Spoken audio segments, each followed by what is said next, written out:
திமுக கட்சியானது முதலாக அவர்கள் இஸ்லாமியர் நண்பர்களை மறந்து இந்த பிஜேபி கட்சியோடு கூட்டணி சேர்ந்தான் இருந்தது. ஆகவே நீங்க திமுகவை நம்பிவிடாதீர்கள்.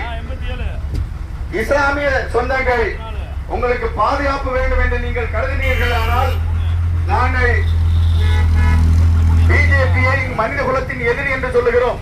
அண்ணன் சீமான் அவர்கள் பாஜக கட்சியானது மனித குலத்திற்கே எதிரி என்று சொல்லுகிறார்கள். காங்கிரஸ் கட்சியானது எங்கள் இனத்தை அழித்ததால் அது இனத்தின் எதிரி என்கிறார். ஆகவே உங்களுக்கு பாதுகாப்பு தாய் தமிழ் உறவுகளாகிய தமிழர்கள் தான் என்பதை நீங்கள் தெரிந்து கொள்ள வேண்டும். இங்கே நீங்கள் வாக்கு செய்துவிடக்கூடாது என்று கருதுகிறீர்களானால் மொத்த கட்சியும் ஏற்று நிற்கின்ற இந்த ஒத்த கட்சிக்கு நீங்கள் வாய்ப்பளிக்க வேண்டும் என்று அன்போடு கேட்டுக் கொள்கிறோம். விவசாய சின்னம் இருந்தால்தான் உங்களுக்கு அடிப்படையாக வேளாண்மை சார்ந்த தொழில்கள் உற்பத்திகள் அத்தனையும் நம்ம கொண்டு வர முடியும். உணவு இல்லைன்னா என்ன பண்றது? நான் வர்ற வழியெல்லாம் பாக்குறேன். நெல் அதிகமாக உற்பத்தி நடக்கிறது, பூ அதிகமாக உற்பத்தி நடக்கிறது.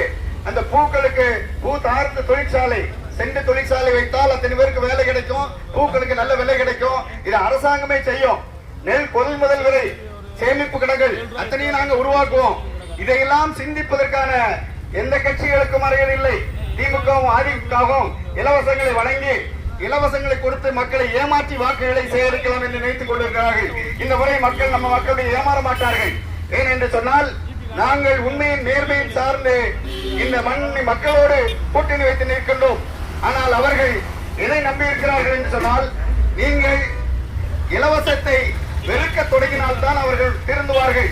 மக்களிடமே கொள்ளையடித்து மீண்டும் மக்களிடமே அதை கொடுத்து லஞ்சம் கொடுத்து வாக்குகளை பெற்று அவர்கள் மீண்டும் அதிகாரத்தில் உட்காரலாம் என்று இருக்கிறார்கள், வாய்ப்பளிக்கிறார்கள். மக்களே, இஸ்லாமிய சொந்தங்கள் ஒன்றை உணர்ந்து கொள்ள வேண்டும்.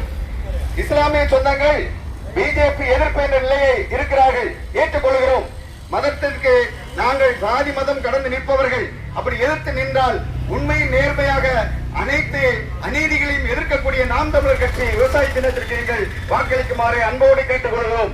இந்த தொகுதியை ஒரு வளமிக்க ஒரு தொகுதியாக மாற்றுவதற்கு, அதாவது போற்றும் கோடிநாயக்கன் ஒரு தொகுதியாக மாற்றுவதற்கு வாய்ப்பளிக்க வேண்டுமாறு அன்போடு கேட்டுக்கொள்கிறோம். நீங்கள் வாக்களிக்க வேண்டிய சின்னம் கலப்பை தாங்கிய விவசாய சின்னம் என்பதை நீங்க மறந்து விடார்கள்.